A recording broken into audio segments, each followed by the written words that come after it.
Well, hello everyone, and welcome in to the Six Screen Sunday programs, JW World News. Well, my name's Rick Farron, and I'm coming to you from the hub of the universe, right up here in Boston, Massachusetts. And we're glad we have a lot of people coming in today. We had some problems right near the end of the Knowing God After the Watchtower program. I apologize for that, but our internet went down. So we did not have our Jehovah's Witnesses Tell Their Story program, sad to say. We missed that one today because of the internet being down, but we're back on the air now with our JW World News, and I'm so happy that we had a good week in the world of the ex-Jehovah's Witnesses. Friends, we should all be doing the happy dance. We should all be doing the happy dance. We are seeing momentum big time against the Jehovah's Witnesses. We have seen this week alone 2 major countries come down strong on the witnesses. That would be Norway and Japan. And we're going to get into that in just a short while. But I just wanted to mention a few things to people. The convention. Yeah, I'm starting to make some plans for the convention. It looks like it's going to be out in Chicagoland. That's what it looks like right now. People have been emailing me. They've been saying, yes, Rick, I think it'd be great to have the program in Chicago. So we're looking forward to that. So it looks like that's where it might be. So only time will tell. But I'm looking at some convention centers out there. And if all goes well, it's going to be our Still Alive in 25 convention in 2025. I think the summertime would be better. I really do. I think that if we had a summertime convention, then, people could be on vacation. They could bring their kids. So probably in August, I would think August, maybe July, but we're going to talk about it. We're going to see if we can't make this all happen because so many people have shown an interest in it. Let me just check my settings here and make sure that sound is working right. I know the camera is 1, 2, 3. Sound is good too. So sound's looking great as well. So, okay, let's go on with it. I'm telling you, I was really happy. I told you last night, this was a wonderful week for any ex-witness who's really upset with the Watchtower. Not only are ex-witnesses upset with the Watchtower, but we've got 2 major countries that are also upset. But what countries are they? Well, Norway and Japan. Have you been following this? Oh, my goodness. I loved it. Well, let's just start with Norway. Now, we have been talking about Norway here on Six Screens for a number of months here. In fact, almost for the whole year. We know that Norway is not happy when it comes to what Jehovah's Witnesses do to people when they leave the Watchtower.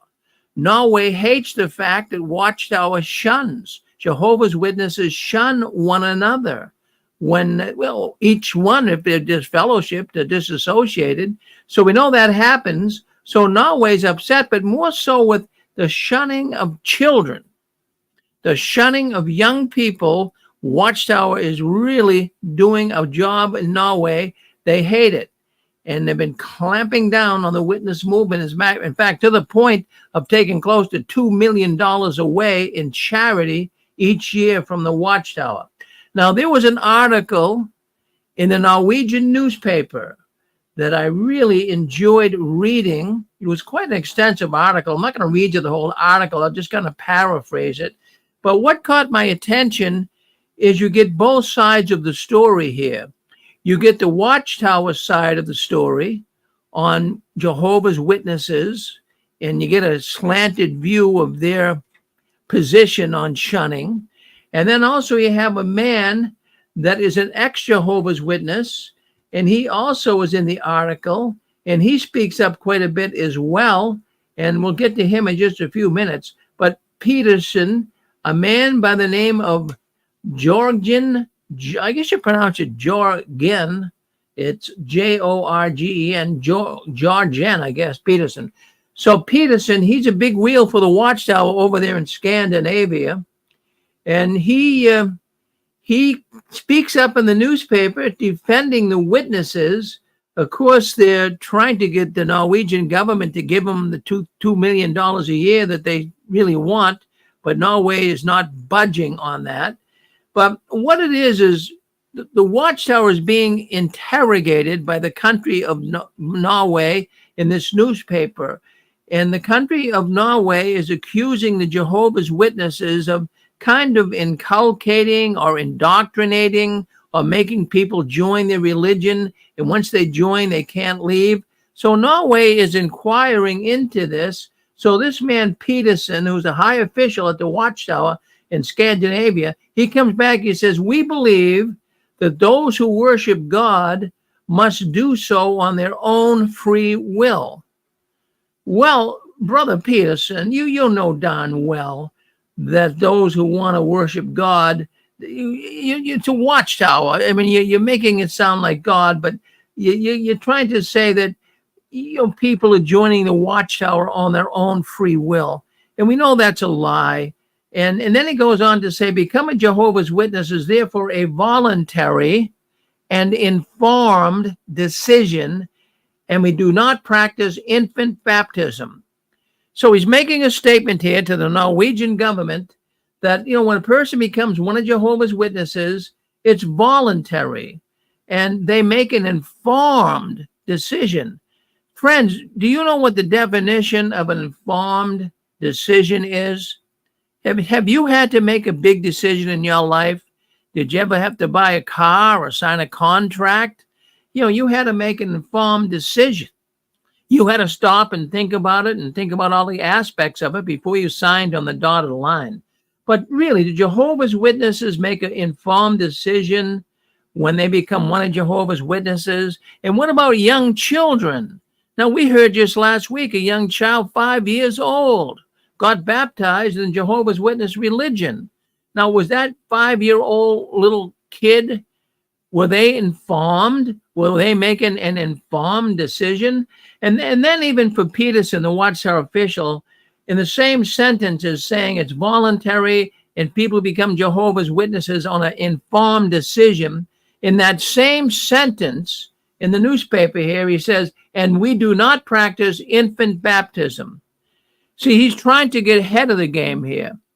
He doesn't want Norway because he's afraid Norway might ask about that. Oh, no, they don't practice infant baptism. He's right on that. But they do have child baptism, which is certainly something to think about.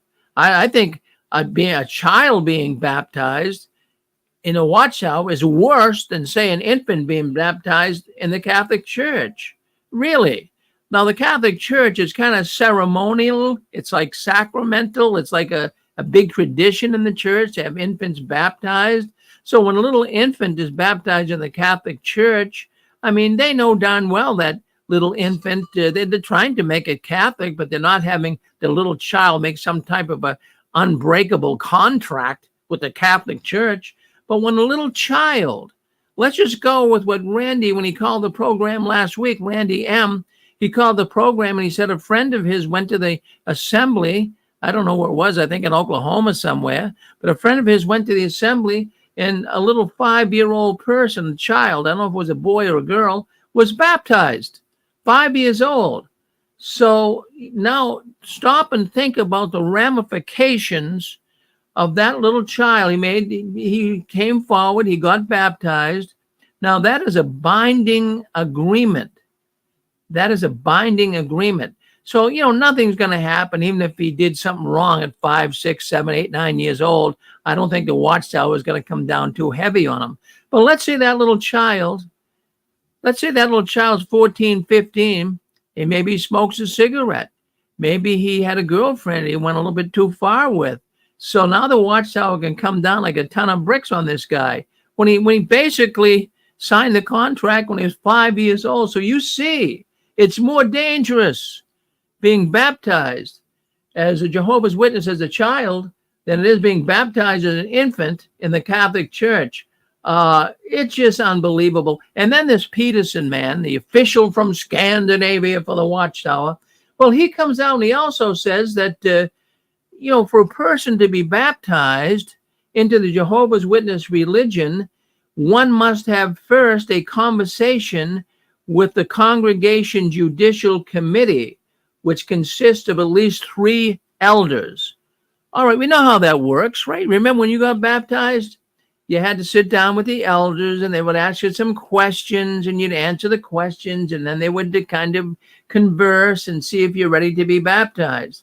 So the country of Norway is also publishing in this newspaper report that the Jehovah's Witnesses are losing ground big time in Norway. Isn't that a wonderful thing? The country of Norway, people are losing, the witnesses are losing big time. So the figures are actually printed right there in the newspaper. So it says here, in a period from 2010 to 2020, the highest number worldwide for the Jehovah's Witnesses was in 2019. And that's true. I checked it out. In 2019, had the highest number of, I should say, Jehovah's Witnesses baptized. In 2019, the highest number of Jehovah's Witnesses baptized was 303,866. That was a good year for Jehovah's Witnesses. And then the very next year, in 2020, they were the lowest in many, many years. They only had 241,994 baptized. So why is this even being brought up in the newspaper? Well, what Norway is trying to explain to the general populace is the Watchtower isn't that popular. They're losing ground. As a matter of fact, they say that they lost half in just 1 year of the baptisms. But, you know, I have to cut the witnesses some slack here. What happened in 2020? All right, COVID started to hit, right? So obviously, many people put off baptisms in that year, 20, 21, 22. Plenty of people did not get baptized. I mean, the kingdom halls were closed. There was no conventions, no assemblies in person. And if you had to get baptized, you had to get baptized in an elder's bathtub. I mean, who in their right mind would want to get baptized in an elder's bathtub? I mean, would you be that desperate? So Peterson, the Watchtower official, once again, he says the reason why, and he's trying to explain this to the Norwegian government, he says, well, the reason why, you know, we had such a big drop from 2019 to 2020, 21, 22, he says the reason why our baptisms went down is because of the coronavirus pandemic. So he's blaming it on that, but I'll say that's somewhat true. I think he's embellishing it a little bit. I mean, Jehovah's Witnesses, we know they suspended all of their in-person meetings, and there was no preaching or anything that took place, so they couldn't bring people in the preaching work. So obviously the numbers would go down. But it's likely these figures, well, how do we know even the Watchtower is really telling us the truth when it comes to figures? And we'll talk about that later, because I got the time service report for 2023 we're going to get into later. Well, let me just bring this man forward. He's also in the article. Now, this is an ex-Jehovah's Witness. Now, this is why this article in the Norwegian newspaper, this is why it really caught my attention. We had Peterson, the official from Scandinavia for the Watchtower, and then we had this Rolf Forilio. And of course, he's from Norway, and he's an ex-Jehovah's Witness, but he writes in here about how harmful the Jehovah's Witnesses are. He criticizes the governing body, and he actually wrote a book, and the newspaper refers to the book. It's called My Beloved Religion, and it exposes and criticizes primarily the governing body and the top management in New York, USA. So he's very concerned that the Watchtower, this Rolf Feruli, the ex-witness, he's very concerned about children being baptized. He brings that up and how harmful that can be. And we all know it can be harmful, right?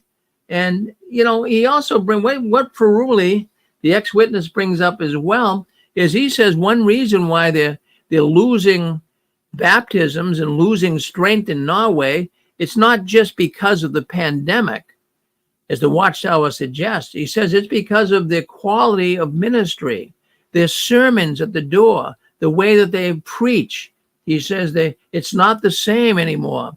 He says that he claims in the article here, and I learned something reading this article. He claims that right after the Second World War, so that had been in the mid-40s, right? I think the Second World War was over in 1945, I believe. So let's go with the mid-40s. So this ex-witness, apostate man, so to speak, he says that after the Second World War, the slogan or the campaign for the witnesses that they should undergo a thorough study of the Bible so they could answer questions about faith. And they were going to be unique. They were going to have unique knowledge about the Bible. Well, that even carried on to many in our listening audience. We have many people that grew up in the witness world in the 50s, 60s, 70s, and there was a real effort to learn the Bible. Remember, we even had the reasoning book, and many of us took that reasoning book and we had it bound to our Bible. So when in service, if someone asked us a question, at least we could give them a logical answer. So this Ralph Ferrulli, he says that the witnesses, there's no effort anymore to make these people real Bible students. As a matter of fact, there's nothing unique about them at all. And he basically says that the preachers today, their level of Bible knowledge is very low. I think you'll agree with me, right? And if you approach a witness even at a cart and you ask them a question about, say, their blood doctrine, or you ask them a question, say, about the end times, they're not even going to get into a discussion with you. What they do is they just tell you to get on jw.org and get the answer there. So you can see that there's a dumbing down of the sermons, the way that witnesses would preach. And this is accounting for many people leaving the organization today. We used to be well trained. I used to be proud. I was proud to be one of Jehovah's Witnesses. I mean, I didn't walk around with my nose in the air, but I walked around the neighborhood thinking I knew more about the Bible than the average Joe from the average house that I'd be knocking on. So, when you're informed, I was ready to go. I mean, I was ready to go. I was in service and I could answer almost any question anybody would bring up. I had an answer for it, a scriptural answer. So it's something that we have to be concerned about, but also brought up on this idea of children being baptized. And the Norwegian paper covered that as well. And even this Ralph Ferrulli, the ex-witness man, he claimed that it's indoctrination. It's like brainwashing their kids. And as little, he has one 11 years old, but I heard some younger than that. And, let's just suppose the little Susie, she's 11 years old, and her staunch Jehovah's Witness mother and father, they want little Susie to get baptized. So they say, okay, little Susie, we got the convention coming up. Wouldn't it be nice if you could really please Jehovah and dedicate your life to Jehovah God? So what's little Susie going to do? I mean, she wants to please her parents. She wants to please Jehovah. So little Susie at 11, she gets baptized. This is how it's done. And the parents say, oh, that was wonderful. That was wonderful. Well, shame on those parents. What are they thinking? Don't they understand the ramifications? What if little Susie at 12 years old or 13 years old does something that is not good conduct in the witness world? Little Susie could be thrown out of the house. It's happened, friends. I don't know about 11, 12-year-old person, but I've had people come on the 6 screens that were pretty young. I think one was 14, 15. I've had a few come on with 17, 18. But even then, they're still young. They're too old or too young, I should be thrown out of the house. So to expose the governing body, which has been taking place, is Ralph Ferrulli. He says, the witnesses are tanking in Norway. for a number of reasons. And he says one of the reasons is when they went on streaming during COVID and they weren't really meeting in person, but the governing body began to show their ugly faces. He says that really turned a lot of people off. Did it turn you off?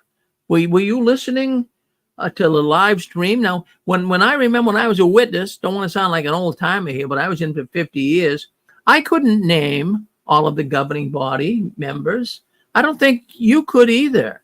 But, now the witnesses know them by name. They know what they look like. They practically know how much they weigh. And, we all knew, we come to know from streaming many of the witnesses, Garrett Loesch, of course, Samuel Hurd, Tony Morris, and Stephen Lett, Jeffrey Jackson. I mean, we know who they are. And all of a sudden, we see that a lot of witnesses, because they've been exposed to these men, they're saying, these are the people that are running our organization. See you later. And that's exactly what many people did. They left. So they had a chance when COVID hit and the witnesses kind of were idle from in-person gatherings. They had a chance to get on the internet and start looking some of these things up. They saw the child abuse. They saw all the lies and the contradictions. And this gave people time to wake up. So I'm beginning to say that COVID was the great cult killer. So I think it's just wonderful that we see some of these countries now coming down hard on the Jehovah's Witnesses. And another thing I wanted to bring up too, there's a number of factors, and I don't think any of us on this program can say exactly why there's so many people leaving the Watchtower right now. But another thought that I have, it's, what's the greatest enemy of a false prophet? Well, the greatest enemy of a false prophet is time. In 1914, we know at one time that was the central message of the Watchtower, of the Jehovah's Witness organization. That's what we would preach going door to door. Did you know in 1914, Jesus set his kingdom up? Yes, so they preached that for many years, but you don't see it in Watchtower articles today. You don't even hear them talking about 1914. So the organization has not brought this up. That central message has been weakened. They don't want to bring it up. Okay, let's think about it. 1914. How many years ago was that? Well, it's easy to figure. You don't have to be a mathematician of the highest order. Well, we're in 2023. So if we're over 100 years, right? Over 100 years as time passes. So how many of those people are still alive today? Nobody. All right. What would that be? 100? I'm just trying to run some numbers here. So that'd be 110, 109 years old, 108. 108 years old. How many people who were around in 1914, and this generation was not supposed to die, there was supposed to still be a remnant when the end came, are they going to talk about 1914 anymore? Why would they? I mean, 109 years? How many people? And not only that, but they kept moving the goalpost. Well, they would have had to have been an age of 10 at the time, and they kept playing games like that to move it forward. But, it didn't work. It really, really didn't work. And then also to kind of satisfy people's idea of 1914 and try to modify it so that it would still be appropriate, that they came out, of course, in 1995, they started playing around with the overlapping generation. Oh, yeah, the overlapping generation. And they kept playing around with that. And they even had 3 different types of overlapping generations. I'm not going to explain it to you. But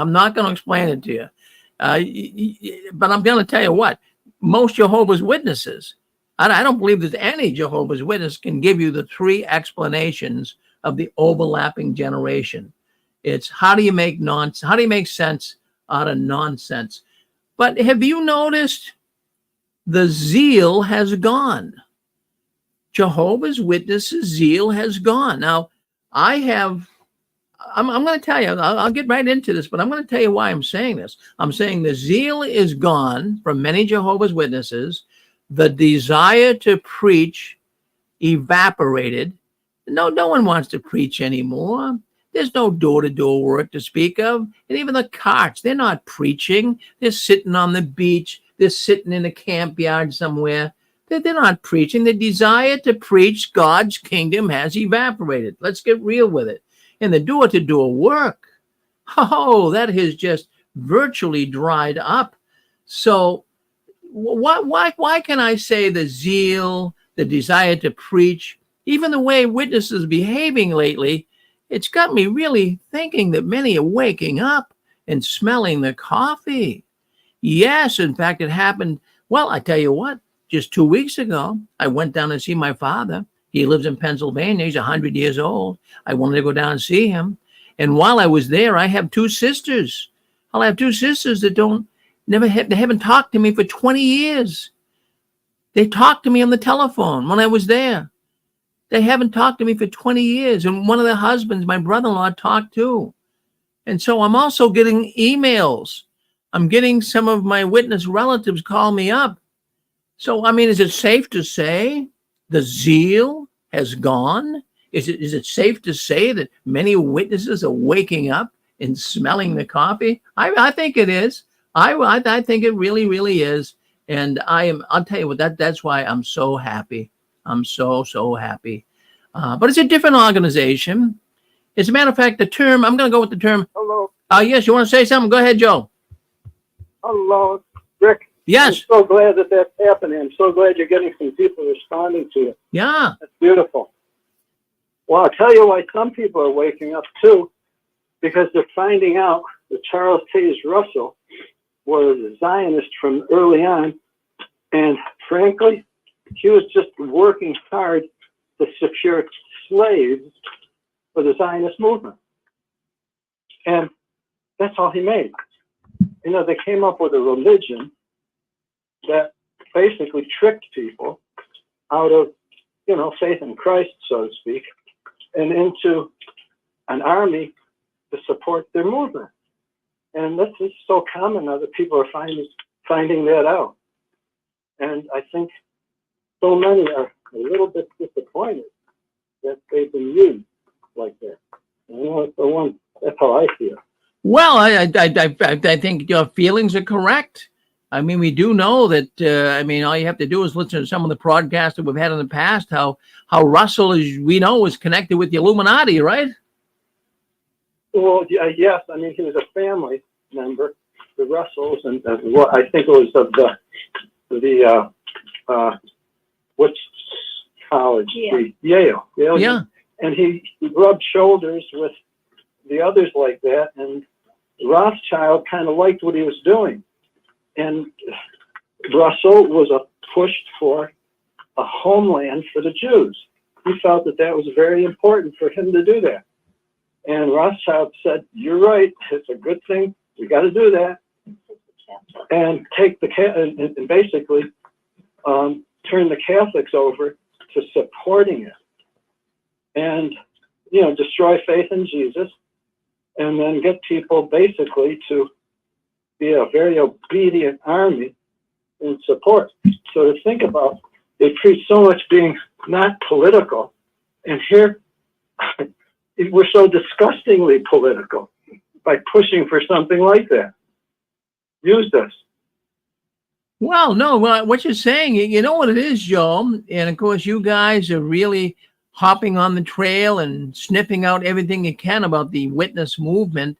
And, the more we hear about it, the uglier it gets. And, there's got to be some ugly past to this. This thing is so debased. It is so rotten.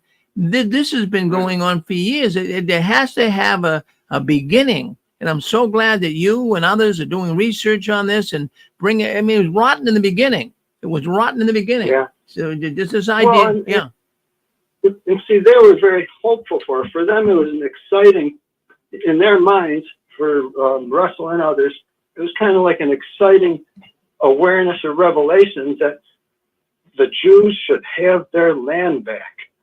And that became a political movement. In fact, the Jews, the traditional Jews, basically said, no, that's not real.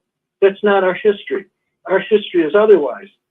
But yet the political ones among them, or among the nations, said, let's get a homeland for the Jews. We can do this. And they came up with a nice secret agenda for that. And we were part of it. Well, we were part. Well, thank you. Thank you for sharing that with us, Joe. Appreciate it. I really appreciate it. We had some problems earlier. I know you're trying to come in, but the internet went down. Yeah, the internet went down on us, shut everything down here. So we had to kind of postpone, some things. Yep. Oh, you do tremendous there, Rick. It's incredible. The effort you put out for this.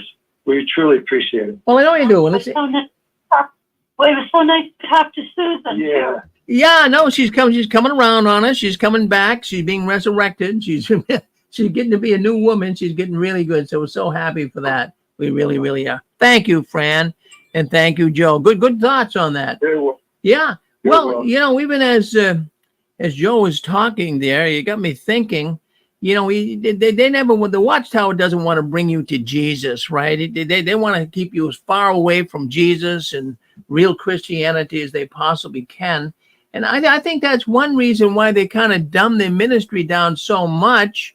And like I was just talking earlier, we really were Bible students. We would learn the scriptures. We'd learn how to conduct ourselves. We'd learn how to work our way through any religious argument. But those days are gone. The religion today, it's passive preaching. Oh, that's a good term. Passive preaching. Well, that passive preaching, I believe, began when they rolled out the cart work. Yeah, well, that would have been some years ago. That would have been around when they really started getting going with that cart work. It would have been around 2012. So they've been at it some time.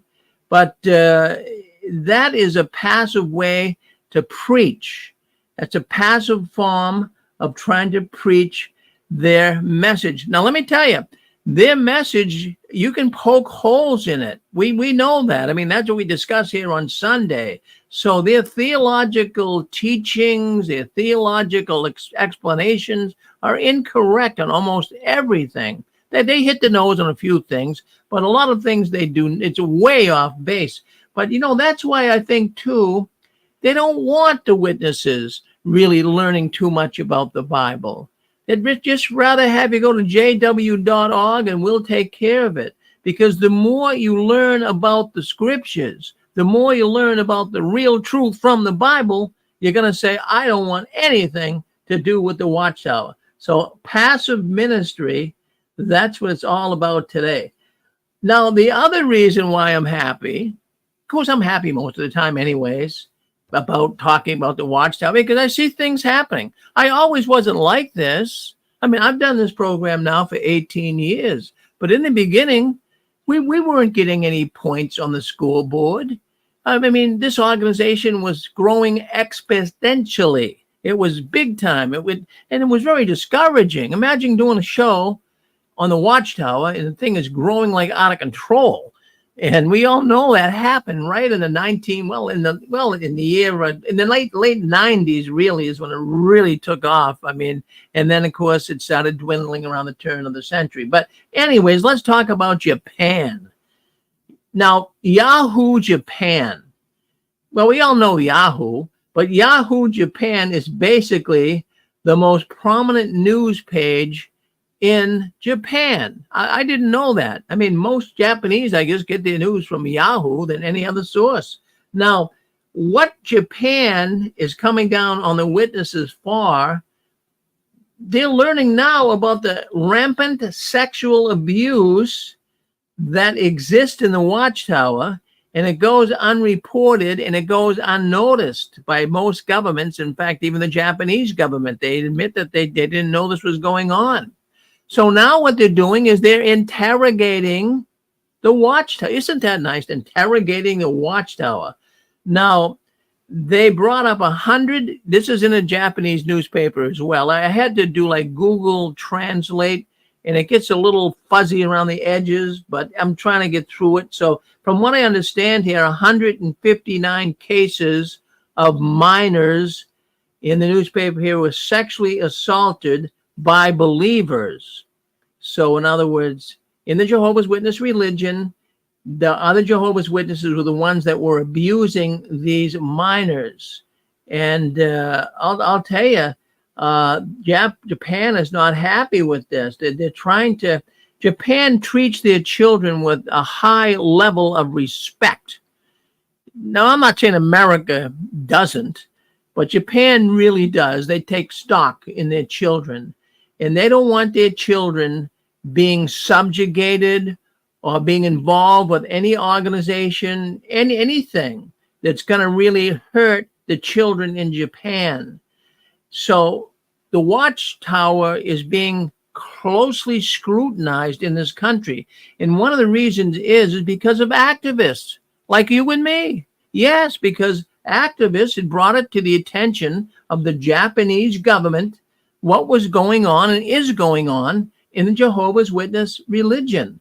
And the first thing these activists, or apostates, call them that if you like, well, they talked all about, they told the Japanese government about the sexual violence in the Jehovah's Witness religion. Now, the Japanese didn't know this. Now, the Japanese were reported just a few months back, the Japanese were concerned about children being flogged or beaten by their parents in the Jehovah's Witness religion. That's what first got the attention of the Japanese government. Now they're looking into the sexual violence in Japan is having a heart attack, and rightfully so. And so the other thing that, and this is interesting to me, the other thing that Japan is looking into regarding the witnesses, it's related, it's damage to the children related to expressions in meetings and publications. Yeah, it's, you've heard, you've seen the images that we've seen with people dying in Armageddon. We've seen expressions like, apostates and mentally ill. Well, that could be a child's uncle or a cousin. So Japan is noticing that these expressions that are made in meetings and in the publication is causing damage to the children. And that is something, really got me thinking. We don't really have America doing that. But Japan, like I said, they treat their children with a high level of respect.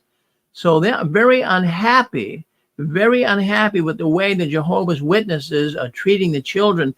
Now, let's just talk about beating, children being beat. Another word for that is flogged. Yeah, beat, flogged, the same thing. When you're flogged, you're usually beaten with something. It's not just a little pat on your behind. You're beaten with a belt or some other instrument, maybe a hairbrush or a coat hanger or something. So in the watchtower, they're talking about there was 217 people that stepped forward to say the watchtower was harming them. Now, of the 217 people, 162 of these former Jehovah's Witnesses, it's about 70% of them said that they were beaten. They were beaten. And I don't mean just a pat, like I said, on the rear end. I mean beaten with a belt, beaten with a coat hanger, whatever it would be. So that was astonishing. Japan is upset the witnesses would beat their children. And then of those, there was 64 of those people that were beaten were under 3 years old. That is disgusting to me. A 3-year-old baby being beaten, and the tools used for flogging or beating often included a leather belt, hoses. Imagine getting beat with a hose. That would hurt. And rulers. Yeah. And there's many people listening to this program today that have been beaten by their parents, their staunch Jehovah's Witness parents, while they were in the watchtower. Terrible, terrible, terrible, terrible. Did any of you ever experience beating? Would you like to call in and say that you were beaten as a kid? Or did you know people that were beating their kids in the Kingdom Hall? Did you ever hear of that? I mean, I did. There was a young couple in our hall. They had 3 cute little kids. They had 2 boys and a little girl. And boy, I'll tell you, those kids, as soon as they did anything wrong, the parents would jump up, and I'd hear the little boy, "Daddy, don't hit me. Please, Daddy, don't hit me." Now, we all heard that. We all heard that in the Watchtower. How much of an evil operation is it? But, I mentioned last night when we brought this up, I'm also going to kind of say, all of us witnesses, shame on all of us. I mean, I'm not going to beat you up here, but I'm even beating myself up to a degree. But I sat there, and when the little kids were taken into the back room, I used to kind of think to myself, well, that's good. They're being trained by Jehovah. That is stinking thinking. That is wrong thinking. I should have stood up and said, hey, stop this meeting. Stop this meeting immediately. We're not going to let these parents beat these kids. We're not going to let this happen. But we all did. And we all had, I don't know how you felt, but that's how I used to feel when the kids were getting beat up in the back room. I'd say, well, Jehovah's trying to train them. Did you think that too? What did you think? Come on, tell us. Hit *6. Come on. Let us know what you think. I believe you guys can do it. I believe everything. Maybe you can't. Maybe when the internet went down, maybe people couldn't. All right, I guess you can. Okay, looks like looks like Anne Marie. Anne Marie, hello. Rick, can you hear me at all? A little bit. I'll just translate a little bit if the people can't hear it. I can hear you a little bit. Yeah. Oh, so many children were beaten, always being told they were using the rod of discipline to correct them to serve Jehovah. Well, what Anne Marie just said is so many children were beaten to correct them so that they could serve Jehovah. And she's breaking up. Go ahead, Anne Marie. Let's see what else you have to say. They had a part at a circuit assembly of how a child should be beaten. The father was with the child reading scriptures about obeying Jehovah and discipline and beating with the rod. And the child was listening and reading scriptures and agreed with his father. And the last thing the father said was, the scriptures say that a child must be beaten with the rod of discipline, and that's what I'm going to do right now. That was the end of the demonstration, and everyone at that circuit convention was clapping. That is evil. I'll just kind of reiterate what you said in case the people didn't hear it. But Anne Marie said at a convention, there was actually a part where the father was showing how he was going to discipline his son and how he would beat the son with the rod of discipline. And can you imagine that? At the end of the part, the convention part, people clapped. We probably would have too. But now that I look at it, that's sick. That's sick. Well, Anne Marie, thank you. Thank you for sharing that with us. Hello, Rick. Yes, you're on with us. Go ahead. Hi, Rick. Yeah, just when I used to go to the meetings back in the 80s, it was a common thing, I used to give talks and that about, what was the expression they used? Spare the rod, spoil the child, I think it was. And very often you'd see the kids that was often naughty and that and fidgeting and making a noise, they'd be carted off to the second room and, you'd hear silence and then all of a sudden you'd hear screaming and you knew what was going. Very often you'd hear them slapping them, It was a common thing, virtually every meeting. It was something that was encouraged, actually, at the meetings. Well, Steve, you're absolutely right. As Anne Marie was just saying, they had a convention part about that. And how horrendous. And we had people calling in last night. We had a number. We had about 15 people call in, and they all said that, boy, they were beat. Some beat with, belts, and they had to pull their pants down. Many, it wasn't like hitting you through your pants. You pulled it down. It was on your bare rear end, so to speak. I mean, really, it hurt. But they did it. They did it. And, geez, we all kind of Oh, you can see how we were indoctrinated, Steve. What were we thinking?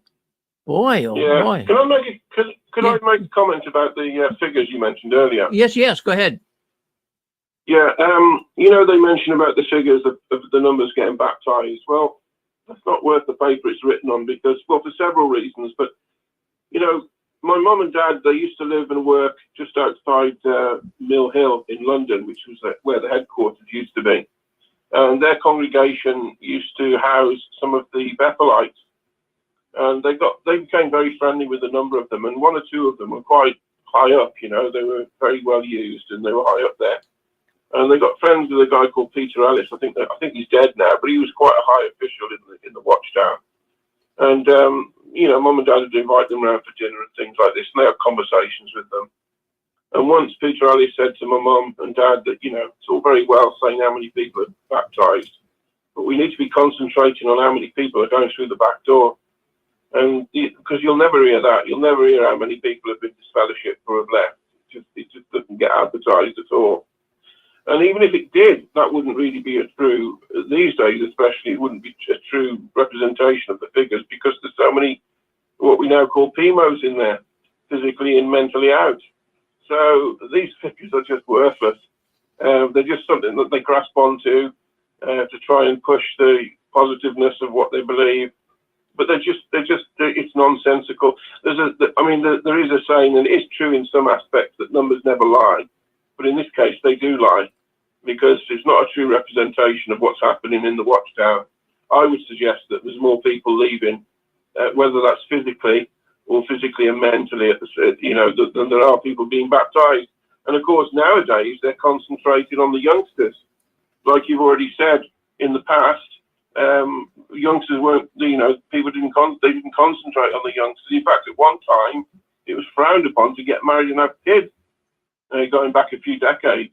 But of course, nowadays, they're concentrating on the youngsters because that's their future. If they get them young, then they're hoping that they're going to stay there. That's why we're getting these Caleb and Sophia videos. You're getting videos with the youngsters, and they're sort of hinting about careers in the Watchtower. You know, perhaps they could be an actor, and perhaps they can work with computers and all this sort of thing. So they're really concentrating on the youngsters now because they realise that that's where their future is, with the youngsters. Because there's not as many people coming in now for various reasons. One of those reasons is, like you said, there's not so much zeal on the ministry anymore. And so the people aren't coming like they used to. They're not coming out of the territory through preaching. They're coming from the kids that have been brought up in the organisation. And so, of course, that's what they're concentrating on. So, yeah, I just wanted to make that clear about the numbers. Well, thank you for making that clear. And, like we were talking earlier, the preaching is not, it's like a passive preaching now. It's not aggressive like we used to do it. But, I haven't heard of anyone yet, and I'm sure some have, but I have not heard. I watch a lot of the JW videos and what have you off of their website, but I have not heard of one person yet come and say that I came in the organization because of a cart, because of getting literature at a cart. I don't know. They don't really push that. So it must not be happening that much, really. And even when we used to go door to door, pounding the pavement, even then we had to put in, I think it was 10,000 hours before a person could even be baptized. Think about that. My goodness. Well, Steve, always good to hear from you. I love your accent, and you keep hanging in there with us, okay? Thank you. Thank you, Rick. All right, that's our friend Steve from the United Kingdom. Yeah, I have to say that we have got a changing organization, but I have to tell you, Steve is right. We get figures on how many are baptized, but do we get figures on how many are disassociated or how many are disfellowshipped? They're not going to give us those figures. Can you imagine being an elder today? What you'd have to deal with as far as people coming to you? Hey, I saw the Leah Remini program. Hey, I saw the Barbara Anderson on Oxygen network. I mean, they've got to be inundated with people questioning the Watchtower. It wouldn't be any fun to be an elder today, I'll tell you that. So I hope a lot of elders are throwing the towel in too, and I believe they are. So it's all good. I'm very happy to see what's really going on here in the Watchtower world. It's not a good place to be. It's really not right now. And I have to tell you something. I won't go into details, but I'm reading all the time. When I look up the news and I'm trying to, just maybe 1 second here. I just got to plug my computer in. I do have to plug that in. Give me 1 second to get the plug.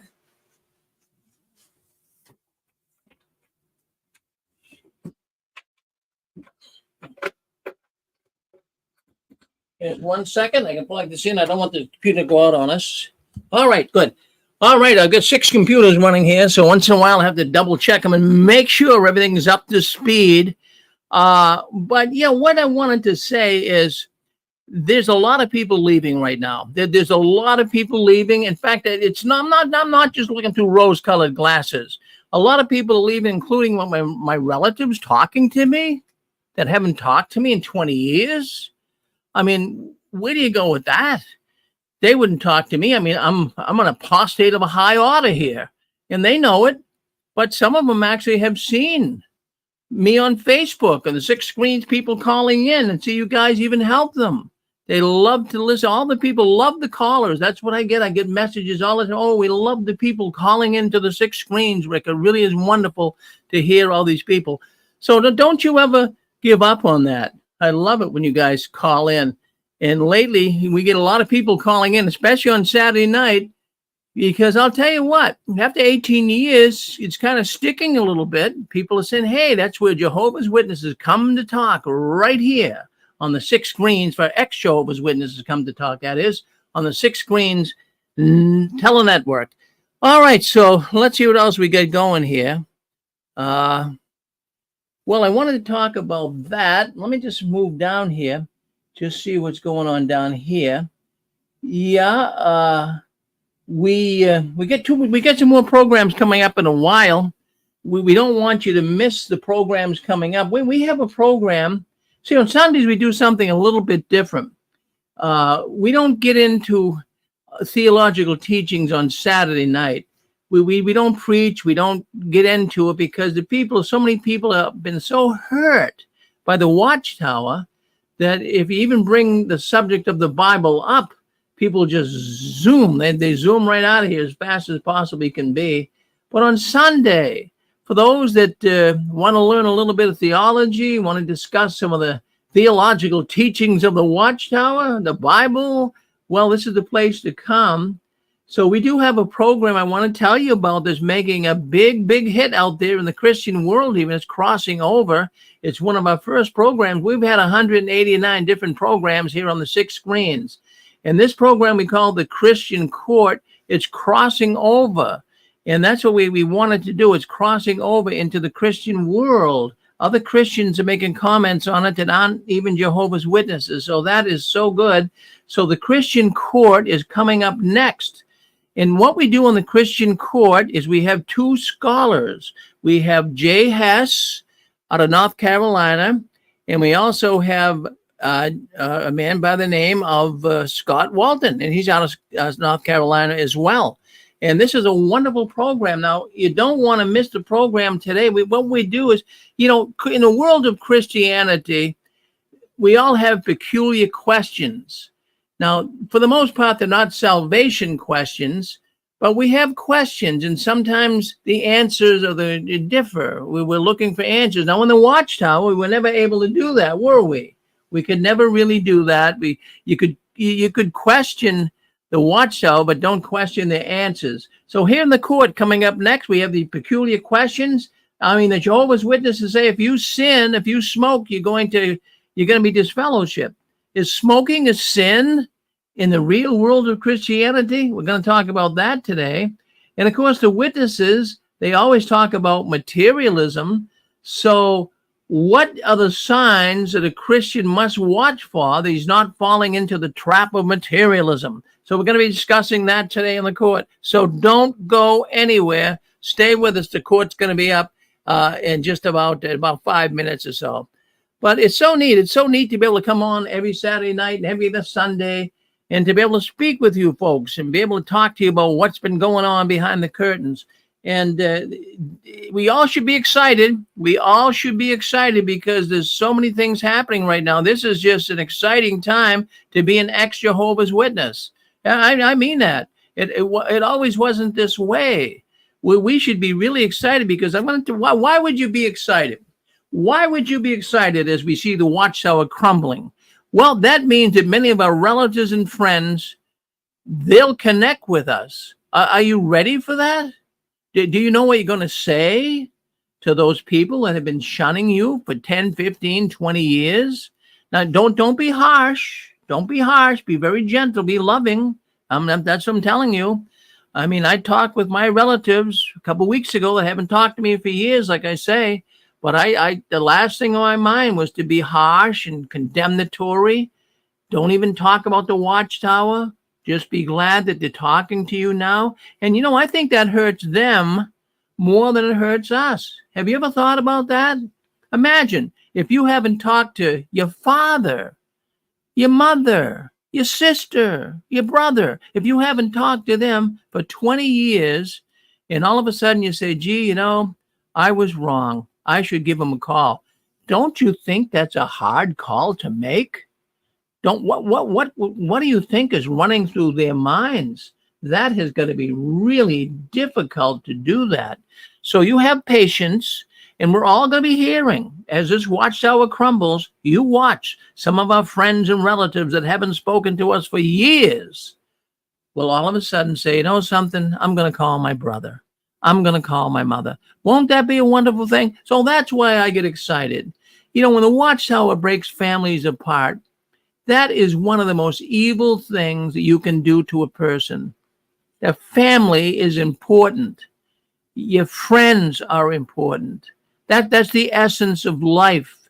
You can have all the money in the world, but if you have no friends, what good is it? So, the watchtower knows that when they can break families apart and they can get you to fear them for what they will do to you if you talk to your family members, that is a cult and a half. But it's all coming down, and we are so happy over that. And you spread the word. You keep spreading the word, and be ready for your relatives and friends to give you a call. I know that's going to happen. I feel that, friends. I really feel that because I'm seeing it here in my own family. Now you're probably saying, oh, Rick, you're lucky. You're lucky. Well, it's not luck. It's not luck. It's sheer academic fact that there's people leaving the watchtower right now. They are leaving right now, and they're going to be contacting you. They are. And I'm telling you right now that this is going to be a day of relief for so many people. And the watchtower is going to have to throw the towel in. They're going to have to stop their lies. You can't hemorrhage like this. You can't have all of these PMOs, physically in, mentally out people. You can't have that and expect to carry on. That is a disaster waiting to happen. So don't you ever give in, up, or out. You keep waving that flag of victory. And I want to thank everyone for coming into JW World News Sunday edition today. And the last one, leaving the watchtower. Please turn off the new light. The Christian Court's up next. Stay with us. Don't go anywhere. We'll see you on the other side. Thank you for listening.